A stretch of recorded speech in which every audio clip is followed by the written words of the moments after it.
अस्सलाम वालेकुम। नासिर खान थाईलैंड से आप लोग को दिखा रहा है इंशाल्लाह ताला। आज 2 दिन पहले मेरे बटेर जो है ना इंक्यूबेटर से निकल गए, जो अंडे डाले थे। तो ये मैं दिखा रहा हूँ किस तरह बटेर के बच्चों का देखभाल करना होता है। ठीक है, पहले तो इसको देखो, ये इस तरह कुआं वगैरह हमारे पाकिस्तान में वो है। अभी कैमरा को, पाकिस्तान में जब कुआं कूदता है उसमें ये सीमेंट वाला ये लगाता है ना, जब कुआं बनाता है। मैंने 3-4 किस्म के चीज़ें बना के इन ब्रूडर उसमें बटेर के बच्चे डाल के, लेकिन मर जाते थे बहुत ज़्यादा, हद से भी ज़्यादा। किस्सा सुना तो एक दफ़ा मेरा 7000 बटेर तकरीबन निकल गए। मैंने 10,000 अंडे डाले थे, 70% इंक्यूबेटर से निकल गए 7000। तो उसमें रह गए तकरीबन 1000, 1500, 2000 तकरीबन, या 1800 इसी तरह लगभग रह गए। ये 5-6 हज़ार मर गए थे। वो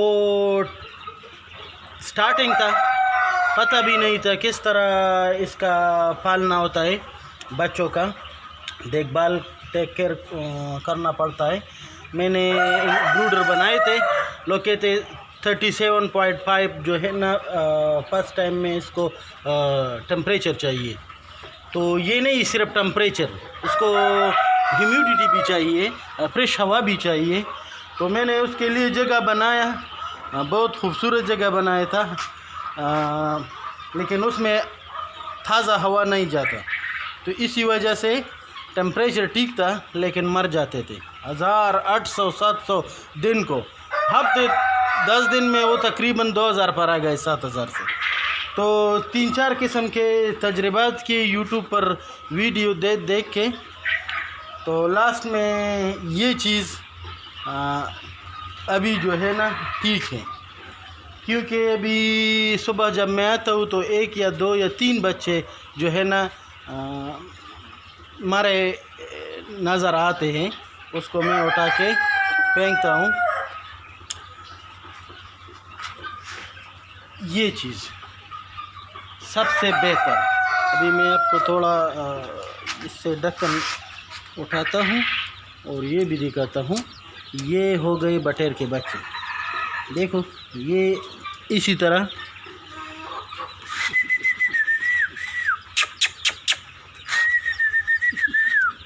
ये देखो, ये इसी तरह इसमें बहुत अच्छी, थोड़ा सा वो नीचे भूसा भी डाला है, और एक बल्ब 100 वाट का लगाया है एक सीमेंट के रिंग में।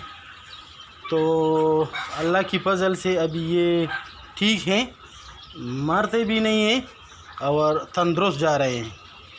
तो जो भी भाई बटेर का फार्म या बटेर का सेटअप लगवाना चाहता है, तो मैं उसको रिकमेंड करूँगा कि ये चीज़, ये सीमेंट वाला, इसमें ये भी होता है ना, सुराख भी है ना, इसमें चारों तरफ पे छोटे छोटे सुराख भी है।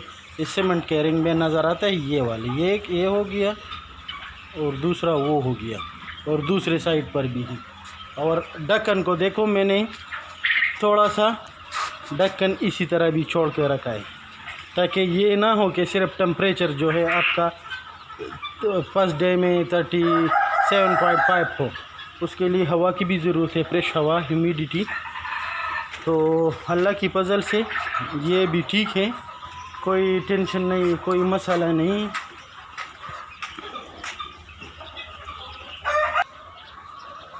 तो बस इतना सा अपडेट था। ये बच्चों इंक्यूबेटर से जब निकलते हैं ये बटेर के बच्चे, ये तो अभी बड़े बटेर है, ठीक है।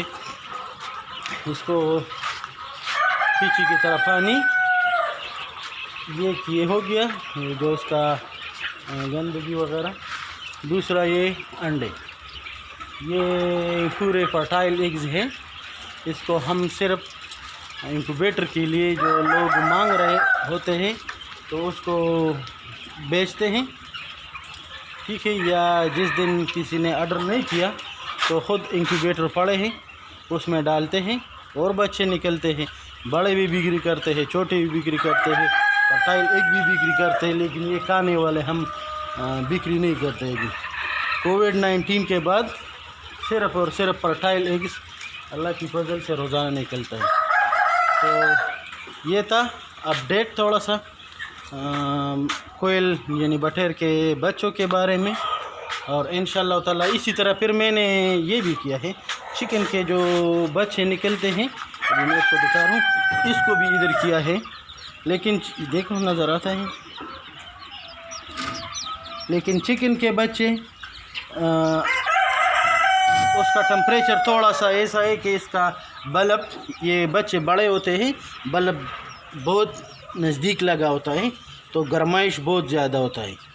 ठीक है, तो मैं रिकमेंड करूँगा कि चिकन के बच्चे सिर्फ और सिर्फ फर्स्ट 2 दिन इधर में रखना है। उसके बाद इसी तरह मैंने फिर डबल किया है, डबल स्टोरी बनाया है, ये 2 रिंग लगाए हैं। ठीक है, तो बल्ब इधर आएगा। अभी इसको इंशाल्लाह ताला आज जो है ना उधर से चेंज करेंगे, 2 दिन हो गए, क्योंकि फिर गर्माइश बहुत ज़्यादा होता है तो इसी वजह से फिर मर जाते हैं, क्योंकि वो बहुत बल्ब 100 वाट का होता है और बहुत नज़दीक होता है। तो इसको मैंने डबल किया है, बल्ब थोड़ा ऊपर आएगा और सुराख यानी नीचे वाले में भी 4 सुराख है, ऊपर वाले में भी 4 सुराख है। और जिधर ये दोनों को टच किया है इधर ये इस साइड में थोड़ा वो हवा आता है। और ढक्कन जब लगाएंगे उसको भी थोड़ा खुला रखेंगे तो यानी टेम्परेचर फिर थोड़ा कम होगा हम बच्चों के लिए। ठीक है, क्योंकि ये भी फर्स्ट डे में हम 37.5 37 इसी तरह रखते हैं, दूसरे दिन थोड़ा 4 3 डिग्री कम करते हैं और इसी तरह ये बड़े हो जाते हैं। ये देखो, इसको हमने ये रिले भी लगाए हैं ऑटोमेटिक, इसका बिजली जो है ना ऑन ऑफ करता है, जितना टेम्परेचर हमको चाहिए उतना ही हम उधर फिक्स करते हैं और उसी तरह ये ऑटोमेटिक ऑन ऑफ होता है। ये बहुत इजी है और ये रिले इतना महंगा भी नहीं है, अली एक्सप्रेस से ले लोगे इंशाल्लाह ताला। तो ये अगर आप पाकिस्तान में हो, जिधर भी हो, थाईलैंड में हो, किसी भी कंट्री में हो, अली एक्सप्रेस से लेके बहुत सस्ता में पड़ जाता है। तकरीबन मेरे ख्याल में $2 का होगा या $1.5 का, इसी तरह अगर डॉलर को कन्वर्ट करके $2 में तकरीबन है।